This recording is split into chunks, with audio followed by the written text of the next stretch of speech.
I'm Evelyn, and I'm currently studying at the local sixth form here in Brentwood, and I take art, English literature and maths, and I want to study architecture. What is Wicca? So Wicca is sort of an off-branch and part of paganism really, and it's sort of a religious and spiritual religion. The whole idea of Wicca is to sort of have an interconnectedness and specifically sort of a relationship with nature.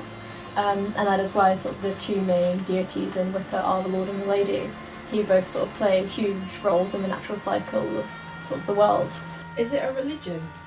I would say it is a religion, specifically Wicca itself and other sort of pagan aspects of it, because it's sort of centred around worship, and obviously, although that is really interconnected with nature, it is a religion. It's sort of a prayer to a higher power. So why did you take an interest in Wiccan history?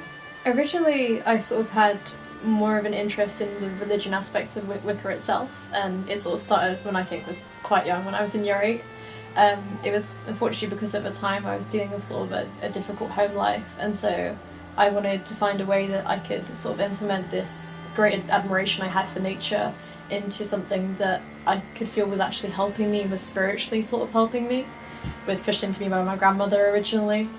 She sort of has a great appreciation for and is sort of, I think, in my way, greatly connected to nature. Whenever I'd spend days down with her, she'd make me sit outside and watch birds for hours and sort of tailor me to the importance of nature and the role it plays. I then seasonally took on this whole idea of Wicca and sort of further looked into it. And unfortunately, I fell out of the religion slightly in that aspect of it because of my inability to sort of properly connect with a deity and sort of find that interconnectedness. And so from that I sort of became really interested instead in Wicca history and looking into sort of the development of religions. What's the strangest thing you've come across? My knowledge was after a few years ago my cousin passed away unfortunately, and he was one of the few people I've sort of had a very personal and very close connection to. He had autism, I have autism, and he was someone who died when he was 17 from a car incident, unfortunately.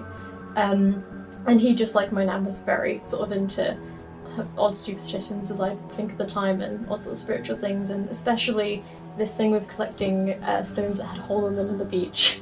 And so, sort of a while after his passing, I was going out for a walk, and I managed to find, walking down one random beach on one random day, 5 exact stones with the exact same hole in the exact same place, straight in a line, different shapes surrounding the hole, but they were all the exact same size.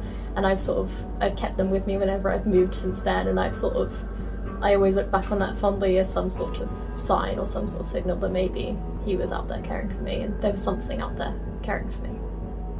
What would you say Wicca has taught you? I'd say Wicca has taught me to be so much more aware of what's going on around me, and especially my surroundings. I think even though now I've fallen out of the religious aspect of it, I still find myself making myself go outside if I'm having a bad time, for example, and sort of take a walk through a woods or a place that's calm to me. So Evie, what do you like most about Wicca? As sort of charms and pieces of jewellery goes, I know certain people have certain sort of affinities towards something, and this is something for me that I've sort of found that affinity. Originally when I found it, sort of almost reminded me of very stereotypical sort of prayer beads or something like that, but I think the sigil on the front is really important. It sort of it dictates the 3 different sort of pathways of life, and I think often triplets in Wicca can be amazingly important as sort of devices for spells and also for own sort of personal interest.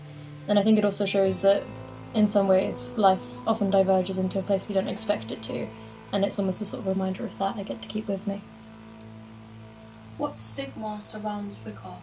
I think huge sort of stigmas obviously start from the pentacle and sort of the symbol a lot of people have to represent Wicca. Often it's conflated with a form of sort of satanic ritual or evil. That's the one that you hear the most about. I think then almost secondly you have the other sort of damaging side, which is where it's not conflated as a religion but instead as an aesthetic of some sort for a lot of people, where it's, pretty candles and sort of arts and crafts, and although it is a huge part of it can be that for some people, I think that's often where the religious and the spiritual side of things can get lost.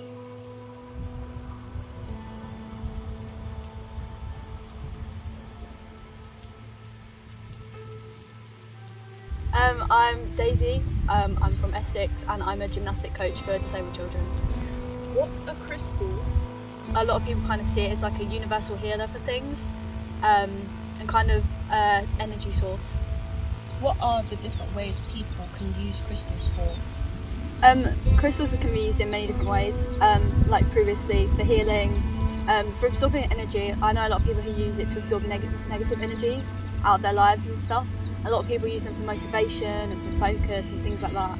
Why did you start collecting crystals? I started collecting crystals because I have a disability called hypermobility syndrome, and I was looking for something more natural to kind of heal. It's not a healable syndrome, but it gives me a lot of pain and a lot of struggles, and like it, has things to do with my hearing and my like senses and stuff. So I wanted to find a more natural way to kind of deal with it, because paracetamol and all of that's great, but you can only have so much. So I started collecting crystals to kind of help balance it all out. So how do you personally use crystals? I incorporate them into my daily lifestyle, so I'll carry them around with me. I will have them with me when I shower, if I have a bath.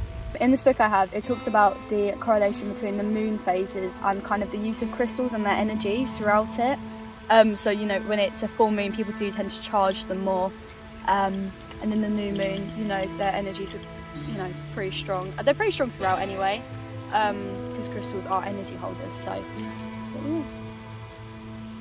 what misconceptions do crystals have? I feel like one of them is that they're just rocks. I thought this is really like shown in like the social media and stuff. Like people really do just think they're rocks and don't quite understand their history and kind of their properties behind them. I also feel like another really big misconception is that you have to charge your crystals. Crystals have so much energy, like so much energy. They don't need to be charged. Like they've always got this energy. So yeah. Can you tell us about your crystal jewellery? I have this rose quartz necklace that my partner actually got me. So it's very, very special to me. Rose quartz is known for its kind of expression of love. So the fact my partner got me it was really thoughtful.